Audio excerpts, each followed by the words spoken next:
गुरुर्देवो महेश्वरः गुरुः साक्षात् परब्रह्म तस्मै श्री गुरुवे नमः।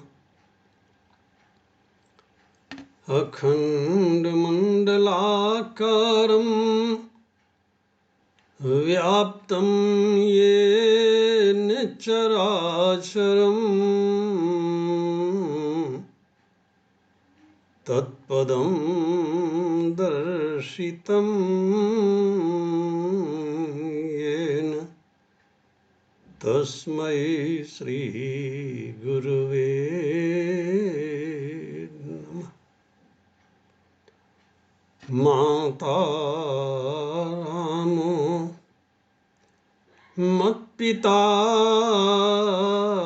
रामचन्द्रः स्वामी रामो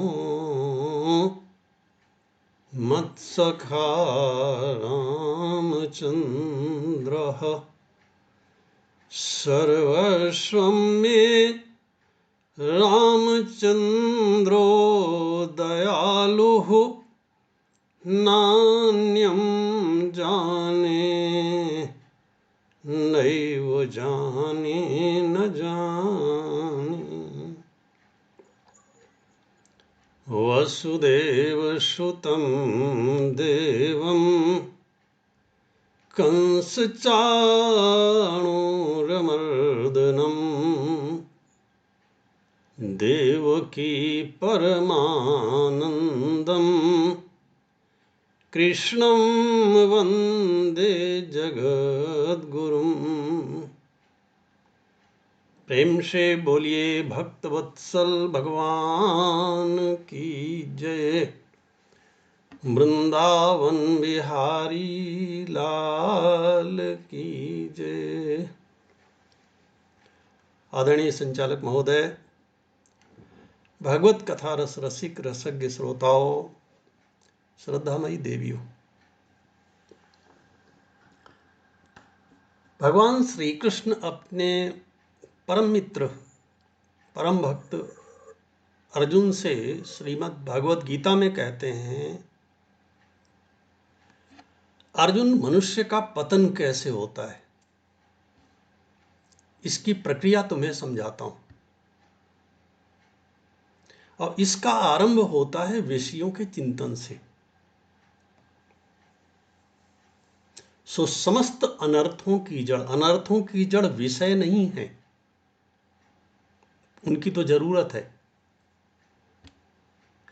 अनर्थों की जड़ है विषयों का चिंतन करना।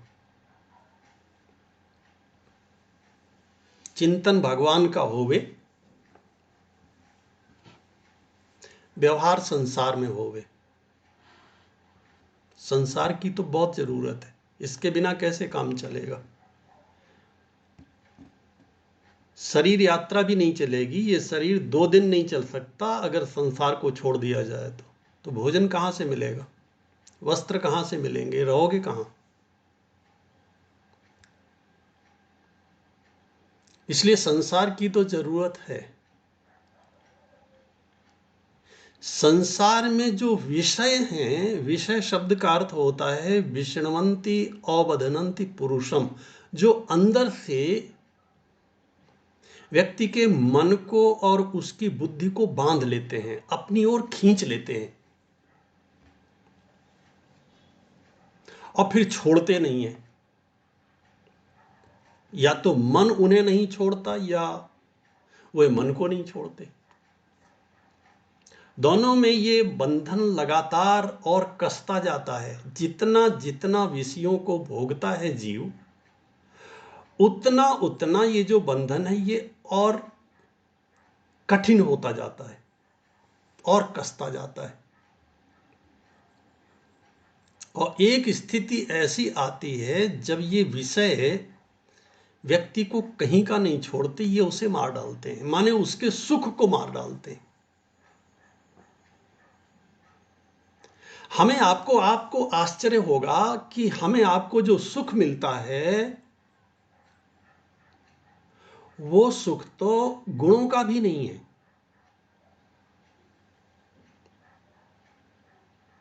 सतोगुण में जो सुख मिलता है वो ध्यान की अवस्था में मिलता है, योगी को मिलता है। सतोगुण का संबंध सुख से है, सतोगुण का संबंध ज्ञान से है। सत्वात् संजायते ज्ञानम, सतोगुण से ज्ञान की प्राप्ति होती है। बाहर बहुत सारी पुस्तकों को पढ़ने से ज्ञान नहीं होता है।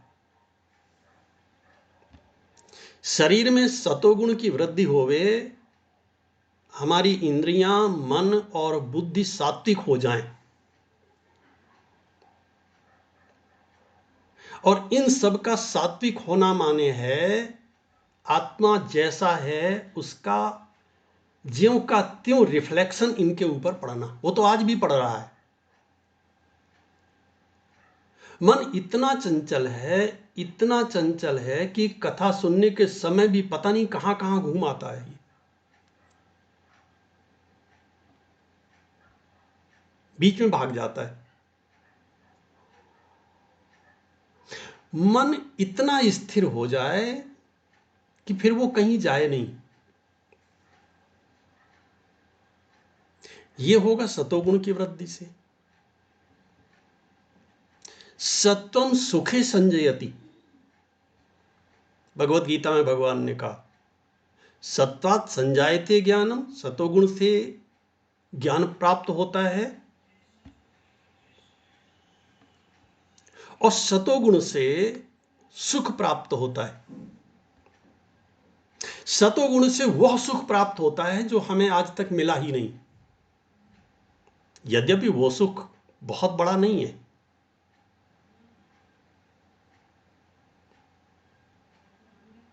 लेकिन ध्यान की अवस्था में कुछ क्षणों के लिए कभी उसका अनुभव किया जा सकता है, जब पूरी तरह से हमारा मन हम जिसका ध्यान कर रहे हैं उससे तदाकाराकारित हो जाए। लेकिन दुर्भाग्य तो यह है, ध्यान की बात छोड़िए, हमारा मन तो विषयों को छोड़ता ही नहीं है। और विषय एक नहीं है, 5 है। एक होता तो कुछ बात भी बनती। मन बेचारा एक और विषय 5। हमारे शास्त्रों में विषयों को वेश्या कहा गया है।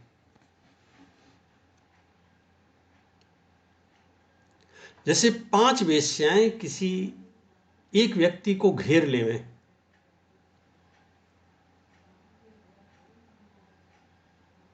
और उसे अपनी ओर आकर्षित करें, उसे अपने मोह पाश में बांध लेवें, कभी इसके साथ, कभी उसके साथ, कभी उसके साथ, कभी शब्द, कभी स्पर्श, कभी रूप, रस, गंध। इसलिए कथा में भी अगर लोगों से ये पूछा जाए कि आपको कैसी कथा चाहिए, लोग कहते हैं मजा आ जाए, ये नहीं कहते मेरा कल्याण हो जाए।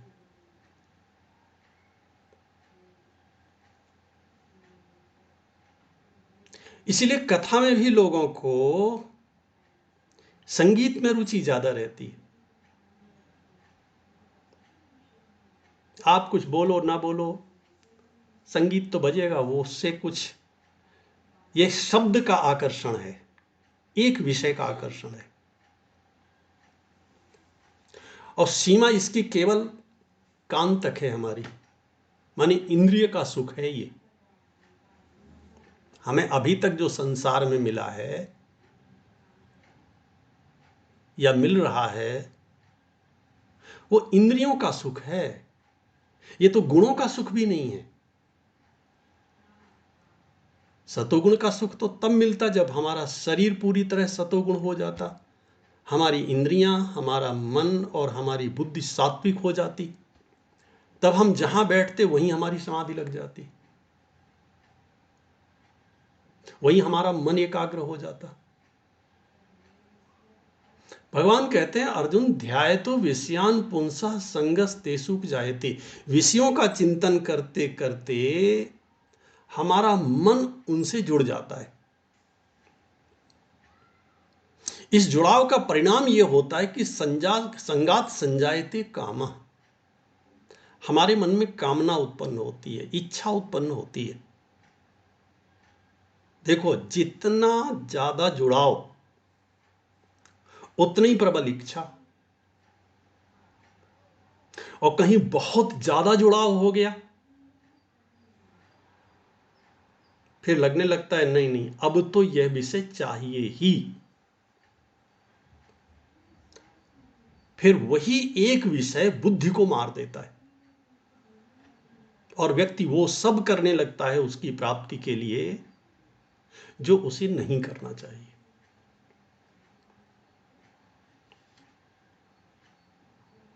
तुलसीदास जी महाराज लिखते हैं, एक व्याधि वस नर मरहि, एक रोग ठीक ठीक हो जाए तो इस संसार से जाने के लिए काफी है।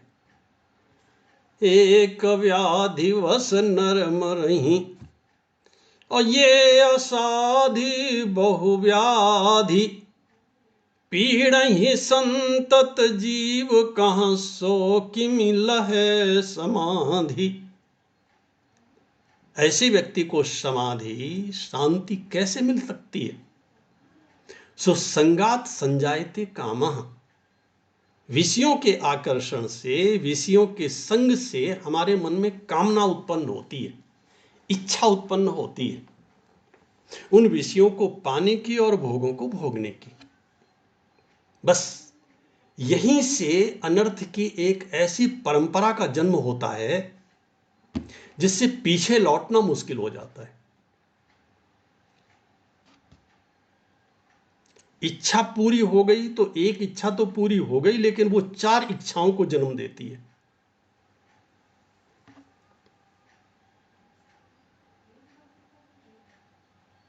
इच्छा पूरी हो गई तो लोभ बढ़ता है, और कहीं किसी कारणवश पूरी न हुई तो क्रोध बढ़ता है। जिसके कारण पूरी नहीं हुई उस पर क्रोध आता है। कामात् क्रोधो भी जायते, क्रोधाद भवति सम्मोहा। और जब शरीर में क्रोध आता है, मन में क्रोध आता है, तो एक झंझावात जैसा आता है, जैसे अंधड़ चलता है, फिर कुछ नहीं दिखाई देता।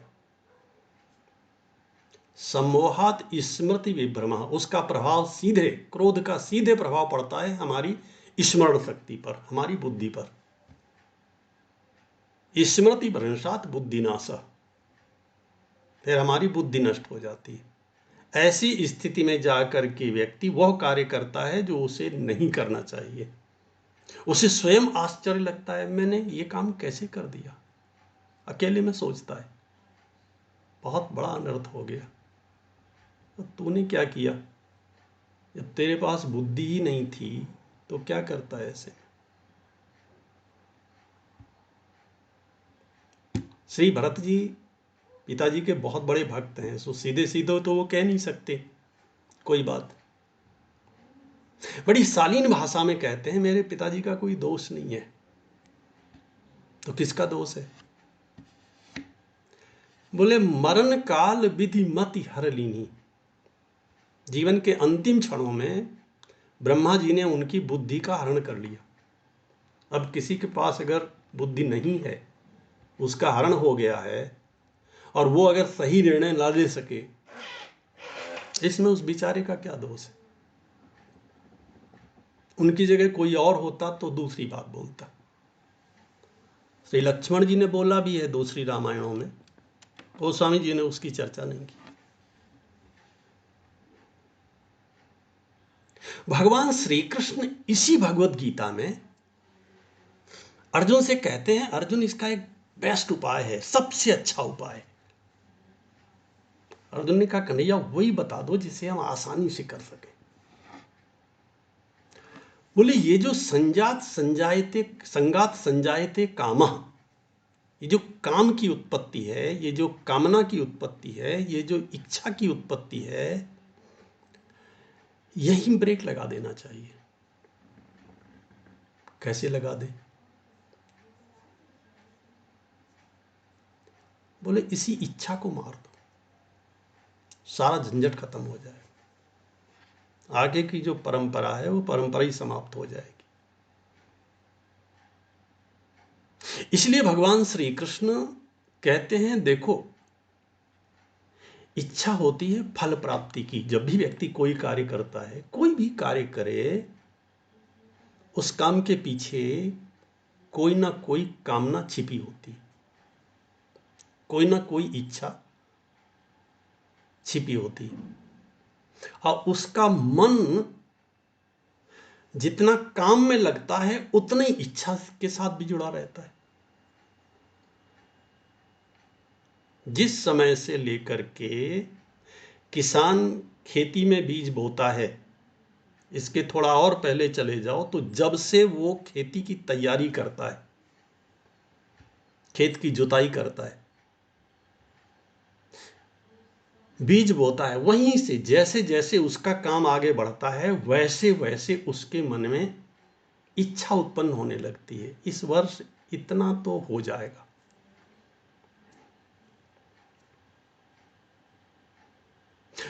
ऐसा कोई काम नहीं जो हमारे आपके द्वारा होता हो और जिसके पीछे कोई इच्छा ना हो, कोई कामना ना हो।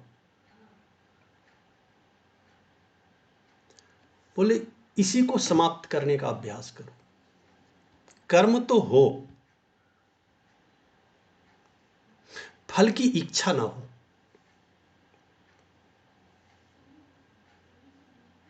अर्जुन हंसा। अर्जुन ने कहा कन्हैया अगर फल नहीं चाहिए होगा तो कोई कर्म ही क्यों करेगा? आप जरा सोचिए, कोई आपसे कहे कि नहीं फल की इच्छा मत करो, तो आप क्या कहोगे? फल नहीं चाहिए तो काम ही क्यों करें?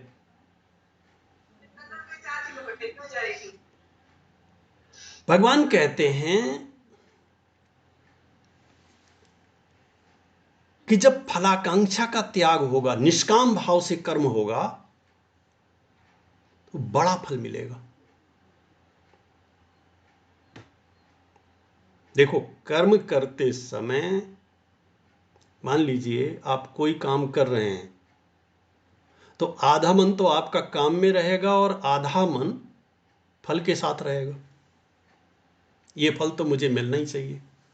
एक विद्यार्थी है, वो पढ़ रहा है, पढ़ना उसका कर्म है, और पढ़ने के साथ साथ उसका आधा मन ये कह रहा है कि इतने नंबर तो आना ही चाहिए, या इतने समय में ये विषय तैयार हो जाना चाहिए। कोई भी इच्छा हो वो आपको दुखी करेगी। अब जो विद्यार्थी आधे आधे मन से तो पढ़ता है और आधे मन से ये सोचता रहता है कि मेरे इतने प्रतिशत नंबर आने चाहिए, वो आधे मन से ही तो पढ़ेगा। और जब आधे अधूरे मन से पढ़ेगा तो क्या पढ़ेगा? ठीक से पढ़ाई तो तब होती जब उसका पूरा मन केवल पढ़ने में लगता। कर्म से मनुष्य नहीं थकता, मनुष्य थकता है फल के चिंतन से।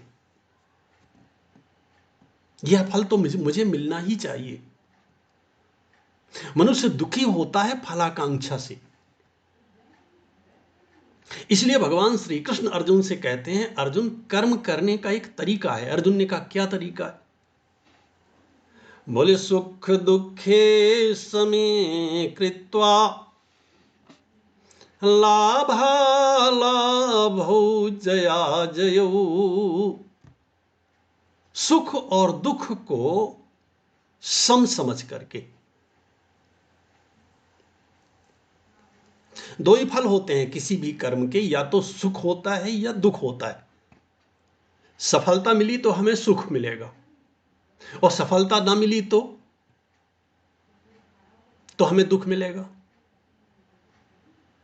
दोनों को सम समझो। सुख दुखे समे कृत्वा। देखो हमारे श्री राम जी ऐसे एक पात्र हैं श्री रामचरितमानस में। आप निष्काम कर्म देखो, भक्ति की दृष्टि से देखो, ज्ञान की दृष्टि से देखो, शरणागति की दृष्टि से देखो, किसी भी दृष्टि से देखो, वो अपने आप में पूर्ण है, क्योंकि वो पूर्ण परमात्मा है। सुख दुखे समे कृत्वा। अयोध्या का साम्राज्य मिलना था, चक्रवर्ती सम्राट होना था, तो राम जी को सुख नहीं हुआ। और वनवास मिला तो दुख नहीं हुआ। गोस्वामी जी महाराज लिखते हैं, प्रसन्नताम या नगताभिषेकतः तथा न ममले वनवास दुखतः। प्रसन्नताम या नगताभिषेकतः। श्री राम जी का राज्याभिषेक हुआ, उनके मन में कोई प्रसन्नता नहीं हुई। राज्याभिषेक का समाचार मिला, कोई प्रसन्नता नहीं। और वनवास का समाचार मिला तो गोस्वामी जी उल्टा लिखते हैं। बोले जब वनवास का समाचार मिला तो ऐसा लगा श्री राम जी को देख करके जैसे उनका मन तो किशोरावस्था का हाथी के जैसा है। नव गयंद रघुबीर मन। और ये राज्य कैसा है? राज्य है बंधनकारी। जैसे किसी हाथी को, किसी किशोरावस्था के हाथी को जो उछल कूद करना चाहता है, जंगल में भ्रमण करना चाहता है स्वतंत्र रूप से, उसके पैरों में बेड़ियां डाल दी जाएं, जंजीर से उसे बांध दिया जाए, और अचानक उसे समाचार मिले कि नहीं नहीं वो तो जंजीरें खोल दी गई, और वो आनंदित हुए। ऐसे ही श्री राम आनंदित हुए। नवगयंद रघुबीर मन राज अलान समान। छूट जान बन गवन सुन उर आनंद अधिकान। उनके हृदय में और अधिक आनंद आया।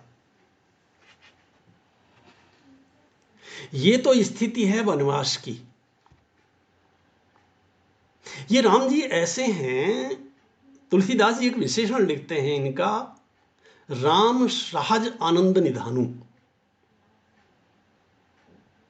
इन्होंने अपना आनंद कहीं गिरवी नहीं रखा, ना तो किसी परिस्थिति के कारण हमारी आपकी स्थिति क्या है? ऐसी ऐसी ऐसी परिस्थिति हो तो हम सुखी रहेंगे, और अगर इससे भिन्न परिस्थिति हुई तो हम दुखी हो जाएंगे।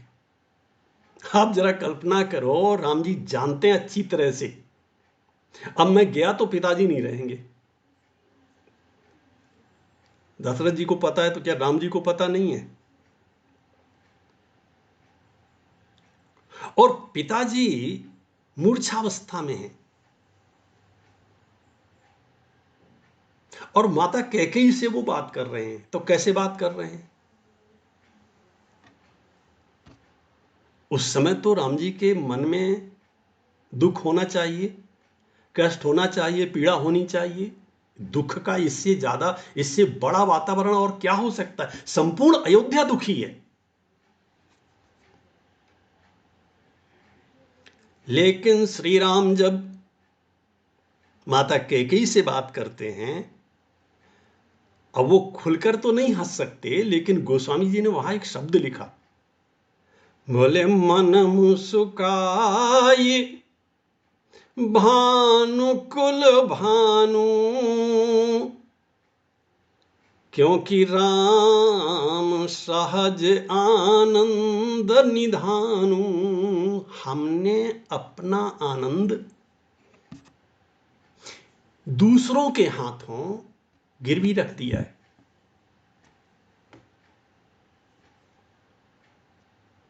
कभी हमने परिस्थिति के हाथों गिरवी रख दिया है, ऐसी ऐसी ऐसी परिस्थिति होगी तो हम सुखी होंगे, और ऐसी ना हुई तो हम दुखी होंगे। कभी हमने दूसरों के हाथों रख दिया है, दूसरे हमारी प्रशंसा करेंगे तो हम प्रसन्न हो जाएंगे, और कहीं दूसरों ने निंदा कर दी तो हम दुखी हो जाएंगे। इसके माने तो ये हुआ कि हमारा सुख और हमारा दुख दोनों ही दूसरों के पास है। वो जब चाहें तब हमें सुखी करें, वो जब चाहें तब हमें दुखी करें। भगवान श्री कृष्ण अर्जुन से कहते हैं, अर्जुन क्या मजाक है, सुख दुखी समे कृत्वा। और ये जो बात कहते हैं भगवान श्री कृष्ण, ये बुद्धिपूर्वक बोल रहे हैं, क्योंकि ये साक्षात परमात्मा बोल रहा है। वे तो सम करने की बात करते हैं। अगर आप चिंतन करोगे, आप विचार करोगे, तो सुख से आपको दुख में ज्यादा गुण मिलेंगे।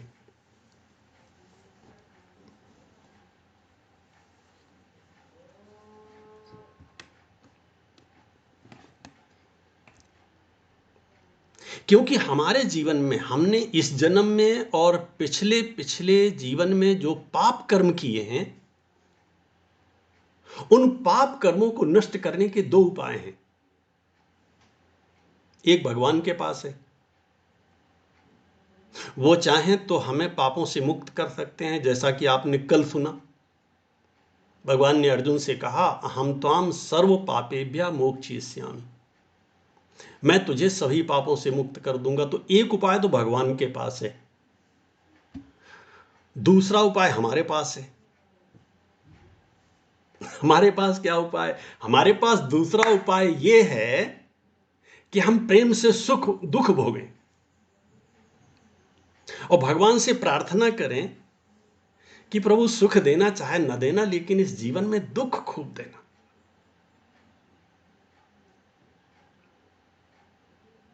क्योंकि दुख भोगने से पाप घटते हैं, यह सिद्धांत है।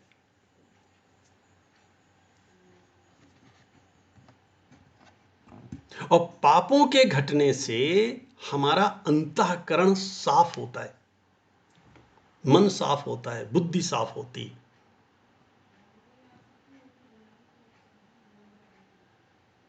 अब आप बताओ मुझे, सुख ज्यादा अच्छा है कि दुख ज्यादा अच्छा है? मैंने तो अभी एक ही पैमाना रखा, एक ही बात रखी सामने।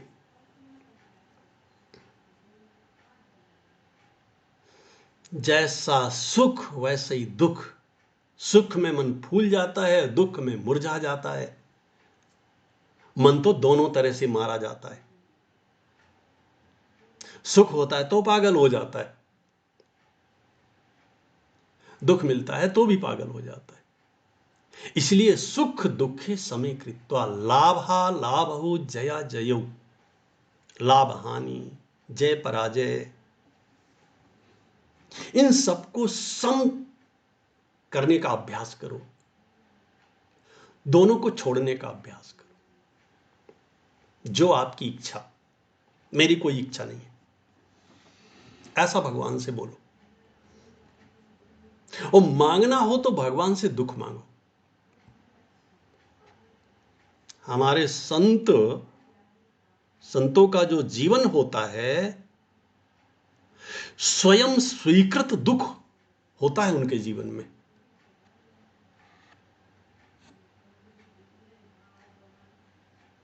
अनेक साधनाएं ऐसी हैं, अनाज छोड़ दिया, केवल फलाहार पर रहने लगे, फल भी छोड़ दिए, केवल जल पर रहने लगे, घर छोड़ दिया, वृक्ष के नीचे बैठ करके पूरे दिन, सर्दी गर्मी बरसात, वहीं बैठ करके भगवान के नाम का जप करने लगे। क्यों भाई, घर के अंदर नहीं बैठ सकते क्या? यह स्वयं स्वीकृत दुख है। मैं चाहता हूं मेरे जीवन में दुख आवे। दुख को सहने से जो सामर्थ्य मिलेगी मेरे को। फर्रुखाबाद में एक महात्मा जी हैं, हम लोगों को छाया में बैठा देते थे, वृक्ष के नीचे बैठ करके वो उपदेश क्या चर्चा करते थे, गीता की चर्चा करते थे, रामचरितमानस की चर्चा करते थे नहीं, अभी भी करते हैं। एक दिन मैंने उनसे पूछा, मैंने कहा महाराज जी आप भी छाया में आ जाइए, आप क्यों धूप में बैठे? बोले नहीं नहीं ठीक है। अब हमने पूछा क्यों ठीक है? तो उन्होंने अपने हाथ की ओर संकेत करते हुए बोले ये जो शरीर है, ये शरीर तपस्या के योग्य होता नहीं है, इसे बनाना पड़ता है। थोड़े में सर्दी लगे, थोड़े में गर्मी लगे तो क्या जप करेंगे? सबके लिए पंखे की व्यवस्था, सबके यहां प्रकाश की व्यवस्था, लेकिन महाराज जी की कोठरी में केवल एक प्रकाश के लिए एक बल्ब जल रहा है, पंखे की कोई व्यवस्था नहीं।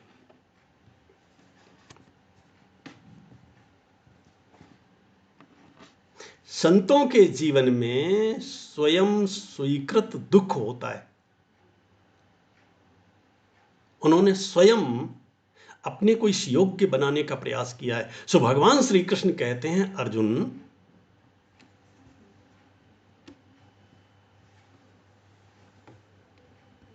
योगस्थः कुरु कर्माणि, योग में स्थित होकर के कर्म करो, संगम त्यक्त्वा, फलासक्ति को छोड़ करके। धनंजय हो, सो अर्जुन ने पूछा महाराज योग का अर्थ क्या है? बोले योग का अर्थ है सिद्ध सिद्ध्यो समो भूत्वा, फल मिले ना मिले, अन्यथा मिले, जैसा मिले वैसा मिले, इसके बारे में नहीं सोचना, केवल कर्म करना है।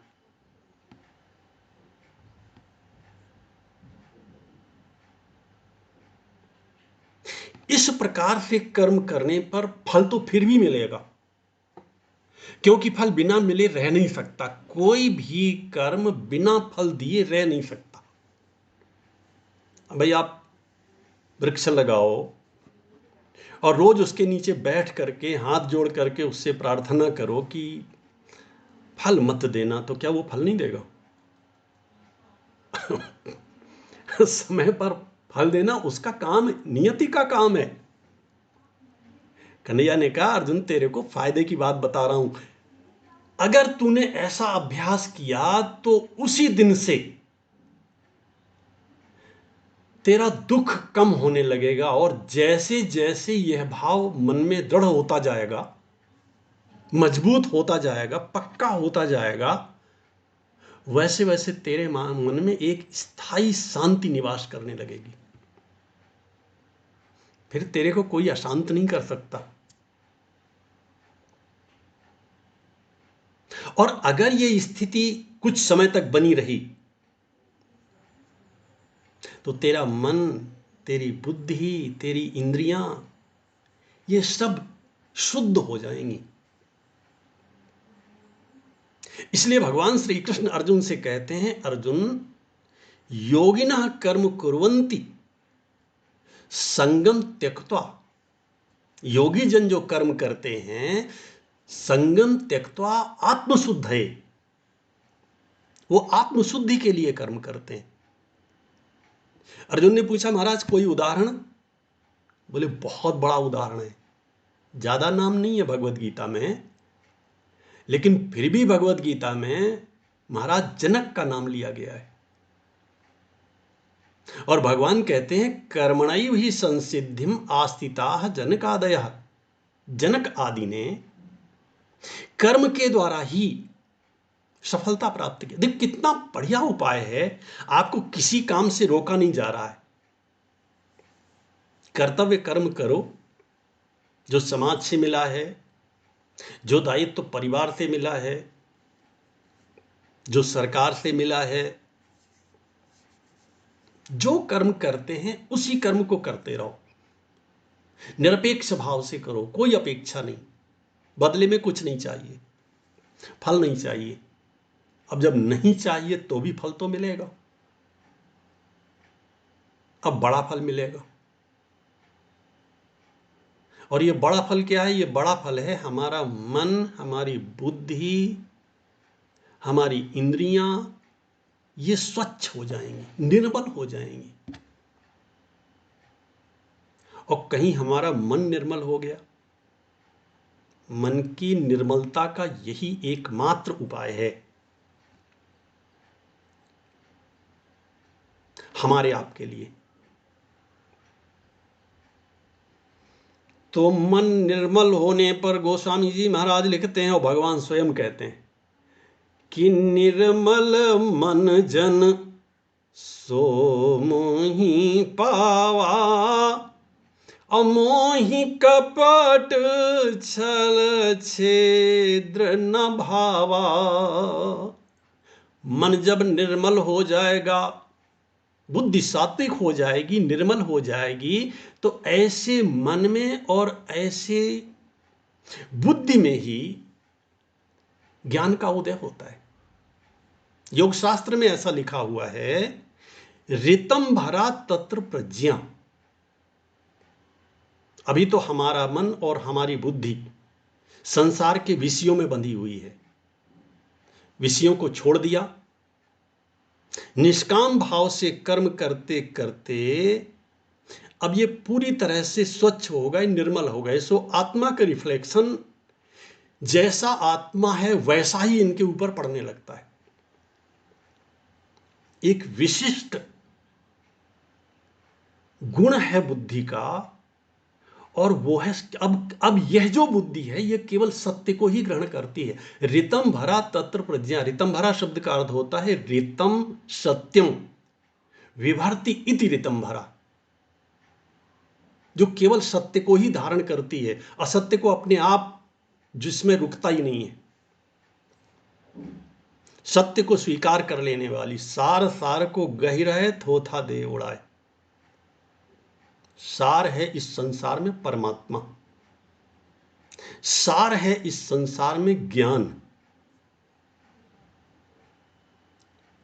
सो ऐसे मन में और ऐसी बुद्धि में ही भगवान का प्राकट्य होता है। ऐसे शुद्ध अंतःकरण में ही ज्ञान का उदय होता है। ऐसा व्यक्ति फिर संसार के कार्यों में नहीं लगता। या तो वो भगवान के नाम का जप करता है, वाणी से भगवान के नाम का जप, और नेत्रों से अविरल अश्रुधारा, ये उसका स्वरूप होता है। या वो भगवान के ध्यान में लीन हो जाता है, या भगवान का मानसिक पूजन करता है, या भगवान की कथा को बोलता है या सुनता है। फिर वो संसार के कार्यों में उसका मन लगता नहीं है। क्यों?